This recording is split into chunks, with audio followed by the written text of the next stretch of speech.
Hi, everyone. I'm Jennifer Zabasaja in New York. And I'm Kurumi Mori in Tokyo. There's now more than 1 million COVID-19 cases globally. And here in the U.S., nearly 10 million Americans filed for unemployment just in the past 2 weeks alone.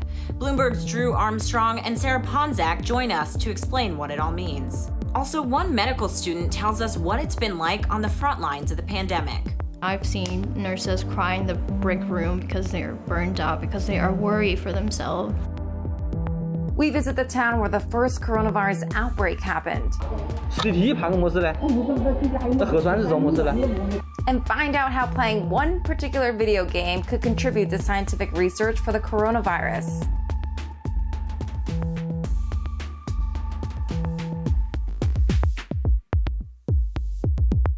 So here's what we found out this week. The White House and top medical officials are predicting that between 100,000 to 240,000 people could end up dying here in the US alone from the COVID-19 pandemic. Now, those numbers are pretty grim, but they're also new. We hadn't yet heard numbers of this scale up until this point. And that also means that the worst is yet to come. And so if we could hold that down, as we're saying, to 100,000, it's a horrible number. Maybe even less, but to 100,000. So we have between 100 and 200,000. We all together have done a very good job. So to put everything into perspective, I reached out to Drew Armstrong, and here's what he told me. I think one of the really interesting and worrying things that we're seeing around the US right now is the growth of some of these outbreaks in places like New Orleans and Michigan that are secondary to what's happening in New York, but are kind of a sign that a lot of the growth of this disease is spreading into different places around the country. And it tells us that this is going to be a lot longer period of dealing with than I think we've seen in the past and maybe hoped. It's part of the reason why we're now talking about a peak of disease sometime in mid-April and 30 days of really serious restrictions on business and on people being able to leave their house and all the stuff that you're starting to see rolled out in the States now. And so this number that Dr. Birx and Dr. Fauci were talking about, 100,000 to 240,000 deaths is what they're predicting. Where does that number even come from? How do they compile this model and get it out to the public? I think to understand where these numbers come from, you really have to understand how these models work. They are estimates. And so when you build a model like this, you have to assume how many people are going to obey the restrictions that you put in place. You have to say, okay, what do we assume about the spread of this disease if 100% of people obeyed these restrictions and the only possibility of transmission we had was inside someone's household? Or what happens to it if only 10% of people obey these restrictions and everybody's out and about and shaking hands and hugging? And so you can get huge amounts of variation based on exactly how you want to build in those projections. Every country, it seems like, is sort of reporting cases differently. So then how do you even get a hold of this or get ahead of what's happening? The reality with all this is we just don't have very good data on exactly how this outbreak is progressing. And so, when we talk about models, we have to use models as a surrogate for the bad data that we have on the ground. Drew, thanks as always. Hopefully we can check in with you in another week, right? Sounds good. I'll be there. Cool. Thanks.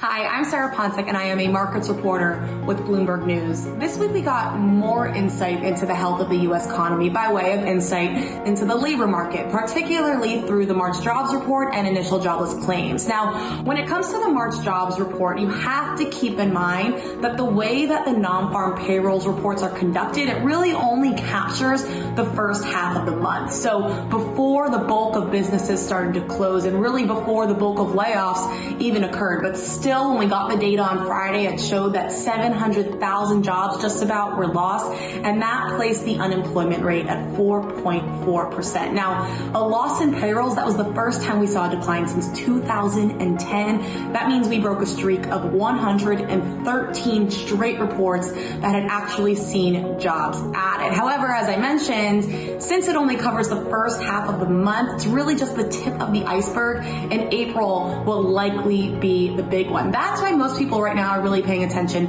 to initial jobless claims or people filing for unemployment. It's more so high frequency data, you could call it, and some do call it. So this week, the data comes out on Thursday. We saw 6.6 million people file for unemployment insurance. That is a record by far. Remember, last week, we had seen 3.3 million people file for unemployment insurance. So that was already quadruple the 1982 record. So you add the two together, we're now at about 10 million people. You do the math, and that would lead to an unemployment rate of about 10% right now. Now, when you think of what states have been impacted most, those that have seen the most people file for unemployment insurance, you're thinking the likes of California, Pennsylvania, New York, also even Michigan. When it comes to industries, though, yes, most would expect that the likes of hotels would be affected, restaurants would be affected, and that is very true. They have been hard hit, but at the same time, we have also seen workers in other areas of the economy filing for unemployment insurance too. That includes the likes of health and social insurance, factory workers,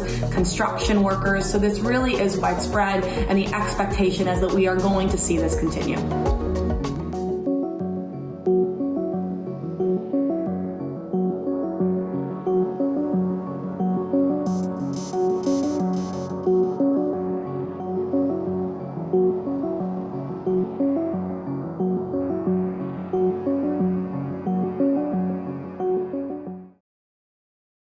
Wuhan is a city in China where we saw the first coronavirus outbreak, and what happened there is now happening in hospitals all over the world. Well, that city is lifting its 2-month-long lockdown next week. Its public transport is back up and running. Stores, restaurants, and offices too are open again. But getting life back to normal may not be so simple. 实体盘个模式呢？那核酸是什么模式呢？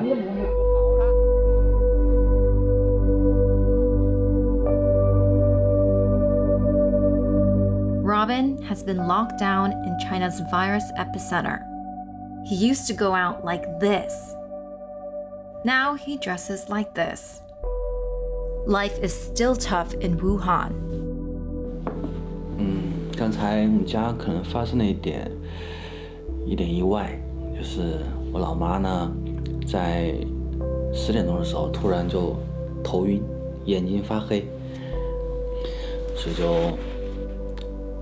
喊我老妈去看病嘛。对，好的，好的。昨晚的。看着安心些嘞。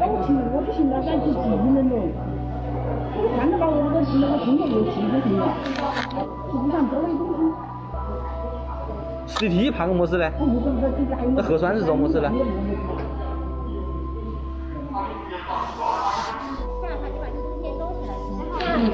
我只是把医院的规定告诉你，你来了必须按这个来做。是的。我是想，我心里面这么说啊，我又无法让，又无法没事情。那现在规定就这样子的。这个规定实体跟核酸就是在测那个新冠排查，因为这是特殊时期。医生帮我们测一下那个血压吧，他现在已经冷静了。好。你把手给我扶一下。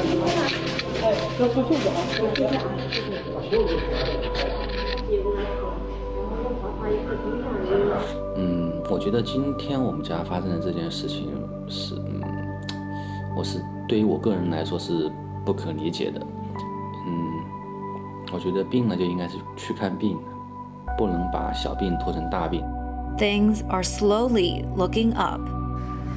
这在我们小区周围看到第一家开业的早餐店啊，兰州牛肉拉面，挺多人的。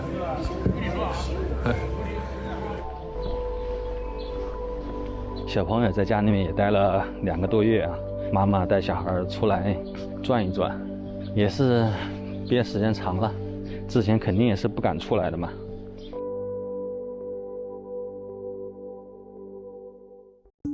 Lots more from Asia coming up. Did you know that Kazakhstan is one of the biggest exporters of wheat in the world and that they stopped sending food overseas because of the coronavirus? That means the prices of foods we love like pasta and bread could go up. And later we show you a video game you can play to help with COVID-19 scientific research. Yeah, it exists. Stay tuned. All right, so usually at this point of the year, senioritis has kicked in and graduates are really just looking forward to what's next. But with the demand for more doctors and nurses, a lot of graduates are having to bypass all of that and head straight to the front lines of the COVID pandemic.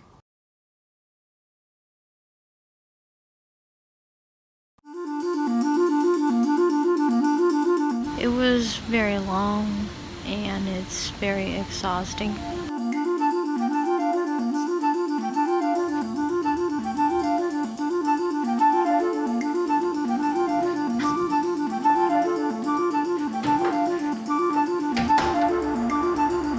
I've seen nurses cry in the break room because they're burned out, because they are worried for themselves. Hello. Hi, Mommy.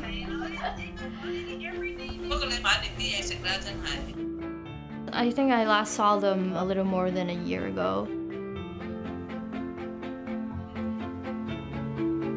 Not being able to go to school, not being able to see my friends, not being able to see my family, all these are negative emotions that makes me want to cry.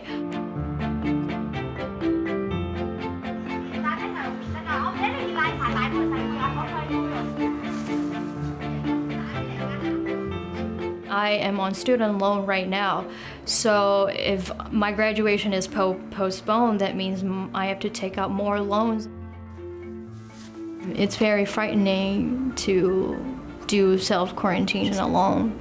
I am scared that I will fall into the loop of hopelessness and helplessness.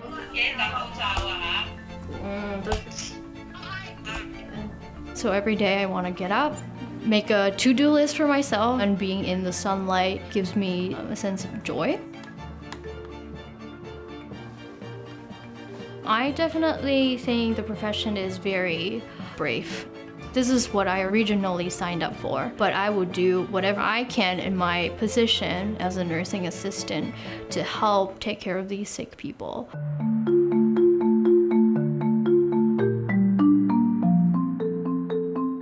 And from a Chicago hospital to the streets of Johannesburg, in a few minutes, we'll show you how the African country with the most cases right now is preparing for the virus.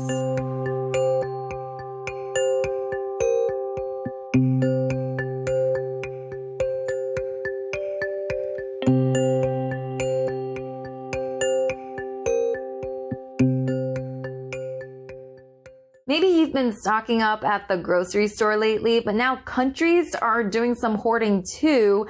They've been banning exports of foods and keeping it to themselves. Kazakhstan is one of those countries sandwiched at the crossroads of Europe and Asia. Madis is there in Almaty. Madis, tell us about the bread you're holding. The price of bread likely depends on a country you've never heard of. My lunch in my 14-day quarantine in Almaty, Kazakhstan. My roommate.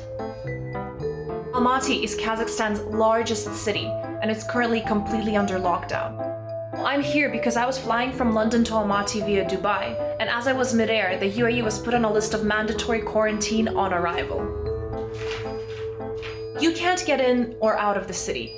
Everything is closed. Even entire apartment blocks are isolated. To guarantee food security, Kazakhstan stopped exporting wheat flour. Wheat flour is our national pride. As a student, my grandma would get on a bus and drive out to the wheat fields to cultivate them with other students from the Soviet Union. Yes, this was considered fun. I mean, they watched movies on projectors at night and danced, so I guess that counts. Kazakhstan is one of the world's biggest shippers of wheat flour. Kazakhstan banning the export of wheat flour could change the price of pasta in Italy. More so, historically, bread shortages have caused economic and political upheaval of all sorts.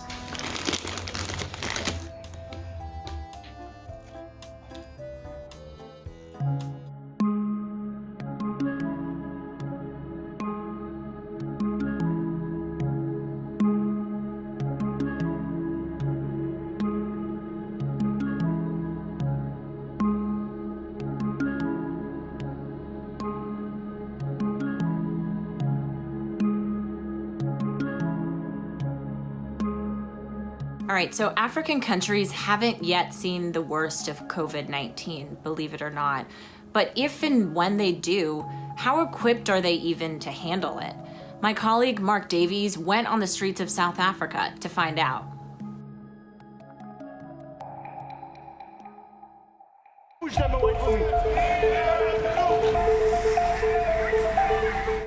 South Africa is on full lockdown for 21 days as coronavirus cases steadily climb across the country. That means no leaving your house unless absolutely necessary.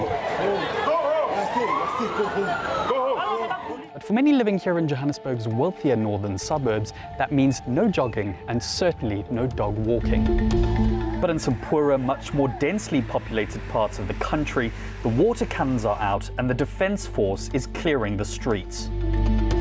Since lockdown began late evening on March 26, there have been dozens of arrests, and both military and cops are roaming streets to enforce social distancing, at times allegedly with brute force. But for many, keeping a distance simply isn't possible. South Africa in many ways is still two countries in one. Seclusion and social distancing in the suburbs contrasts with the reality for millions living in informal settlements. Here, not only is space a luxury, but for many even basics like access to water and proper sanitation facilities.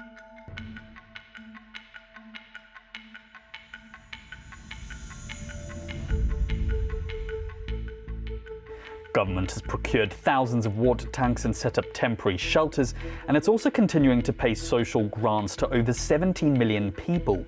But it's unclear if these measures will sufficiently delay contagion and ensure people have the resources they need to cope. If the virus does spread uncontrollably, it's almost certain that public healthcare won't be able to cope, and the human cost could be enormous. What is clear, however, is that the economic fallout is likely to be very painful, especially for millions who depend on informal trade.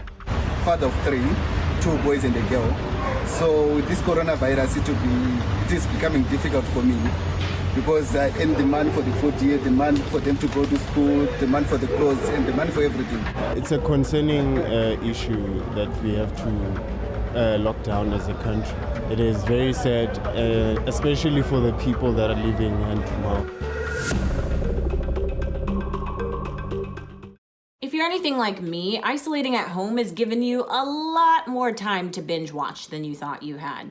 Well, in a little bit, we'll share some tips on how to maximize your viewing experience without pissing anyone in your household off. Okay, let's talk face masks. So in the US, if you wore one, I guess you would look really, really sick. But here in Japan, a lot of people wear them just normally if they're feeling a little bit under the weather. They sell these at just about any supermarket, convenience shop, drugstore, and there's so many different kinds, so it's pretty normal.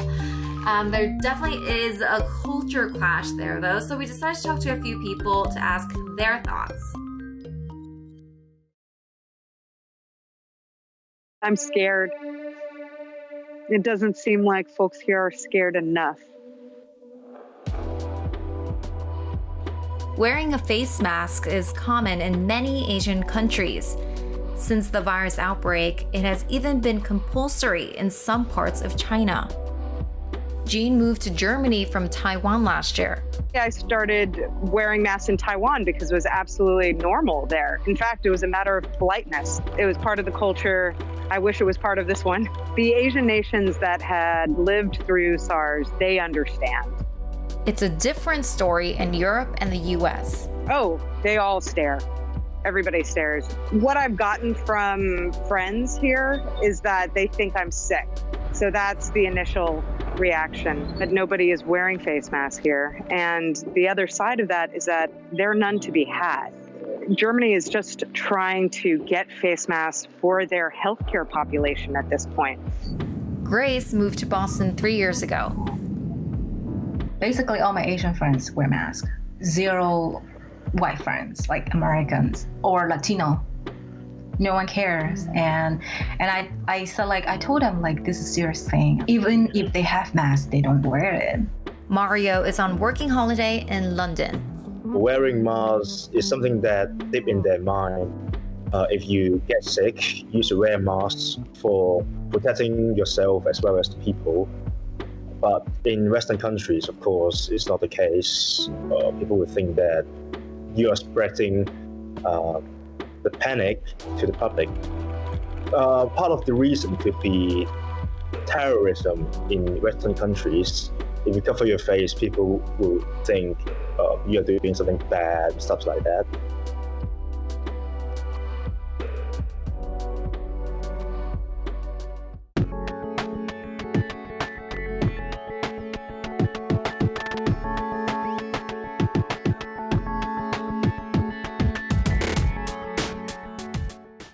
We're all working from home. The kids are taking school online.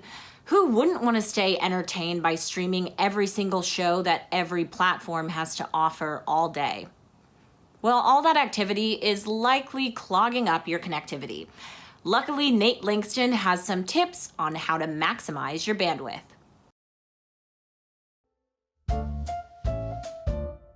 Netflix, YouTube, Amazon, and Apple TV are now streaming at lower qualities in some places as a way of reducing the strain they put on the networks caused by us all working from home and our kids being off school. But here's how you can shrink your bandwidth yourself. First, switch Netflix to use lower quality video. Log into your account, choose your profile, and under playback settings, choose medium rather than high. This applies to multiple devices, but is bound to your profile. If your partner or kids use a separate profile, repeat this step for theirs too. Similar settings work for other platforms. On YouTube, pick the lower resolution from the settings icon on a video. Amazon Prime and Apple TV both have quality settings you can adjust as well.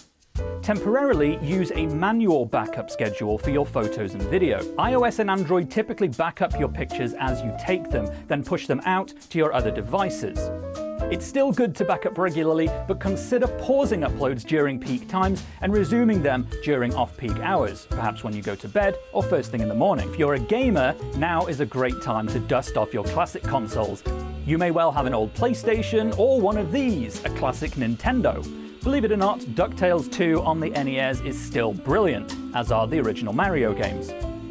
Better still, unlike Red Dead Redemption 2, for example, they don't require 100GB downloads in order to play. Another great way to save bandwidth, turn off your screens, or call a friend maybe, or play with a dog, or read a book, or do a jigsaw. This one's about space. Cool, huh? #jigsaws. However you're staying safe and entertained, take care of yourselves out there.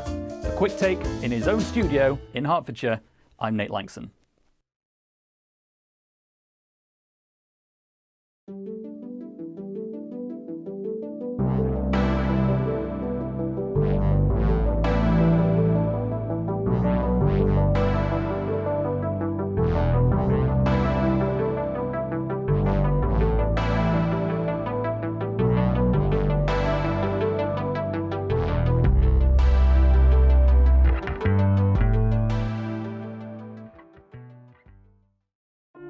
Scientists from all over the world are busy at work trying to fight the coronavirus. But what if you could help with the scientific research by playing a video game? Well, I'm here with Brian Kapnick, a biochemist and researcher who helps run a game called Fold It. So Brian, tell us, how does it work? Sure. So Fold It is a protein folding game. It's free to play. You download it from our website, fold.it. You do not have to know anything about proteins or biochemistry to get started. So you can play some of our coronavirus puzzles and design a protein that might be an antiviral drug against coronavirus. So you're crowdsourcing the research, is that right? That's exactly right. Yeah, we're crowdsourcing the research. Every game matter for you, or does it have to just be you find the right thing and then it's game over? No, so the more people that play Fold It, the better chance we have of finding a successful antiviral protein against coronavirus.